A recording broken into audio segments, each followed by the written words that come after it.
Tuhan bersamamu. Dan bersama rohmu. Inilah Injil suci menurut Santo Yohanes. Dimuliakanlah Tuhan. Sekali peristiwa Yesus berseru di hadapan orang-orang Farisi yang percaya kepadanya. Barang siapa percaya kepadaku, ia percaya bukan kepadaku, tetapi kepada Dia yang telah mengutus aku. Dan barang siapa melihat aku, ia melihat Dia yang mengutus aku. Aku telah datang ke dalam dunia sebagai terang, supaya setiap orang yang percaya kepadaku jangan tinggal di dalam kegelapan. Dan jikalau seorang mendengar perkataanku, tetapi tidak melakukannya, bukan aku yang menjadi hakimnya, sebab aku datang bukan untuk menghakimi dunia, melainkan untuk menyelamatkannya. Barang siapa menolak aku dan tidak menerima perkataanku, ia sudah ada hakimnya, yaitu firman yang telah kukatakan. Itulah yang akan menjadi hakimnya pada akhir zaman. Sebab bukan dari diriku sendiri aku berkata-kata, tetapi Bapa yang mengutus aku. Dialah yang memerintahkan aku untuk mengatakan apa yang harus aku katakan dan aku sampaikan. Dan aku tahu bahwa perintahnya itu adalah hidup yang kekal. Jadi apa yang aku katakan, aku menyampaikan sebagaimana difirmankan oleh Bapa-Ku. Demikianlah sabda Tuhan. Terpujilah Kristus. Saudara-saudari yang terkasih, konteks bacaan Injil pada pagi hari ini Yohanes 12 merupakan pengajaran Yesus yang terakhir sebelum Dia memulai perjamuan terakhirnya. Jadi bisa dikatakan bahwa ini adalah pengajaran publik Yesus terakhir sebelum Dia memasuki perjamuan terakhir dan mengajar secara privat, secara tertutup kepada ke-12 rasulnya. Dan bisa dikatakan bahwa ajaran yang disampaikan pada kesempatan ini adalah semacam kesimpulan atau ringkasan, summary dari apa yang Yesus ajarkan sejak awal. Apa yang menjadi tujuan Yesus datang ke dunia. Ya, jadi Yesus mengatakan bahwa terakhir Dia datang ke dunia sebagai terang. Yesus datang ke dunia sebagai terang. Tentu saja terang yang dimaksudkan bukan terang secara literal atau terang alamiah yang berdasarkan lampu atau matahari, tapi terang rohani. Namun fungsinya hampir sama ya. Kalau terang alamiah yang dari matahari atau dari lampu ini membantu kita ya menavigasi kehidupan, membantu kita sampai pada tujuan, membantu kita mengapresiasi dunia, keindahan dunia. Ya, kalau teman-teman contohnya sekarang tutup mata ya, hanya mendengarkan saya, pasti ada yang beda rasanya. Ya. Kenapa tidak bisa melihat keindahannya Romo Bayu gitu ya? Tapi karena matanya terbuka, ada cahaya, bisa lihat, bisa mengapresiasi lebih baik lagi. Nah, begitu juga dengan terang rohani. Terang rohani membantu kita menavigasi menuju keselamatan.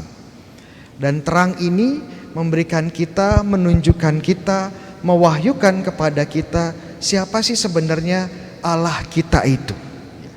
Loh Romo, bukankah di perjanjian lama Allah sudah mewahyukan dirinya kepada bangsa Israel? Apakah pewahyuan di perjanjian lama ini salah? Jawabannya enggak salah, tetapi tidak lengkap. Yesus datang memberikan terang agar Allah ini dengan baik, dengan sempurna bisa dikenali. Dan bagaimana Allah di sini ya dikatakan oleh Yesus sebagai Bapa yang baik, sebagai Bapa yang sempurna. Dan karena Dia adalah seorang Bapa yang penuh kasih, Dia mengundang kita semua ke dalam relasi kasih itu, ke dalam relasi menjadi keluarga, menjadi anak-anaknya yang dewasa. Seringkali kita terjebak dalam relasi kita ini ciptaan, Allah itu pencipta. Sehingga ada jarak yang luar biasa jauh yang tidak terjembatani. Kita merasa sangat kecil, sangat tidak berharga, ya, insignifikan, yang tidak bisa membangun relasi dengan Allah. Tetapi itu bukan Allah kita.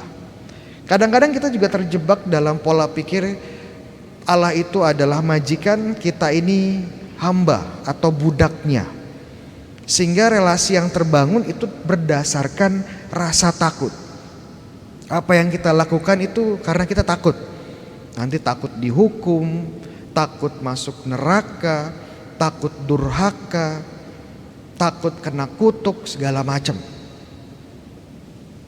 Loh, Romo kan di perjanjian lama banyak hukum ya. Kalau tidak taat dengan hukum, sepertinya ya dihukum. Namun kita harus mengerti dengan baik kenapa Tuhan memberi hukum-hukumnya ya. Karena relasi yang sejati adalah relasi antara ayah yang baik ya, yang penuh kasih dengan anak-anaknya yang dewasa.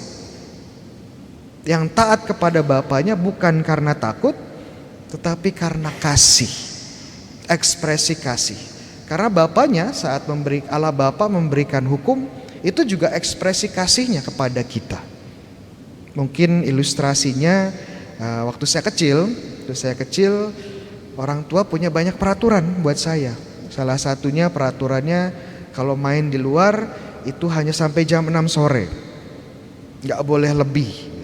Kenapa? Saya dipanggil jam 6 ya, sudah berhenti mainnya, lalu mandi, makan dan belajar. Ya bagi saya ini peraturan yang mengekang, yang membatasi kebebasan saya. Tapi ya karena waktu itu saya takut, ya sudah saya taati. Namun kemudian saya menyadari bahwa hukum ini atau peraturan ini dibuat agar saya ke depan memiliki disiplin, memiliki kemampuan belajar yang baik, dan akhirnya harapannya sukses ke depan. Jadi bagaimana peraturan dibuat sebagai tanda kasih dan perhatian orang tua. Sama dengan peraturan-peraturan yang Tuhan buat, hukum-hukum yang Tuhan buat. Ya, hukumnya apa saja, Suster? 10 perintah Allah. Suster tahu 10 perintah Allah? Ada berapa? Ada 11, ya enggak, ada 10 ya. Jangan sampai lupa ya, karena ini tanda kasih Allah buat kita. Kenapa Tuhan bilang ya? Kenapa Tuhan bilang hormati orang tua? Perintah keberapa, Suster? Perintah keempat ya, perintah keempat. Kenapa? Karena ini perintahnya bukan buat anak kecil, perintahnya buat orang yang sudah dewasa. Karena ada tendensi bangsa Israel ya, dan orang-orang pada zaman itu lihat orang tua yang tidak berguna dibuang, dilempar saja. Dan Tuhan menyadari ini bukan suatu hal yang baik. Makanya diajari menghormati orang tua. Dan perintah ini bukan buat anak kecil, buat yang sudah dewasa. Bagaimana Tuhan menciptakan peraturan agar kita terjaga dari yang jelek dan bertumbuh. Waktu saya menjadi seorang religius, seorang biarawan, ada satu kaul yang saya ucapkan. Kaul apa ya? Saya lupa. Kaul ketaatan ya. Kaul ketaatan. Jadi saya harus taat kepada pimpinan.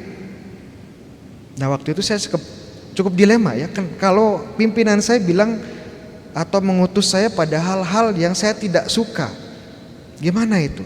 Contohnya apa yang saya tidak suka? Romo, kamu jadi formator. Formator itu pembimbing frater-frater. Waduh, berat ya, berat. Tapi saya harus taat. Kenapa saya harus taat ya? Pada hal-hal yang saya tidak sukai. Dan kemudian saya renungkan kenapa saya harus taat. Ya mungkin ini bisa menjadi ekspresi kasih saya untuk pimpinan saya. Kalau saya rewel, saya bandel, saya menolak, ya pimpinan saya semakin pusing, semakin stres, ya darah tinggi, nanti mati. Ya.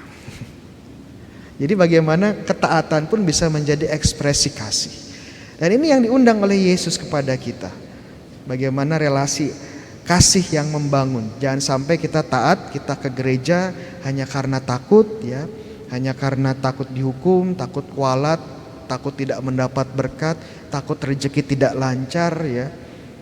Tapi lebih dari itu bagaimana kita berusaha untuk mengasihi Allah Bapa yang sudah mengundang kita ke dalam hidupnya, ke dalam kasihnya, ke dalam surganya. Amin.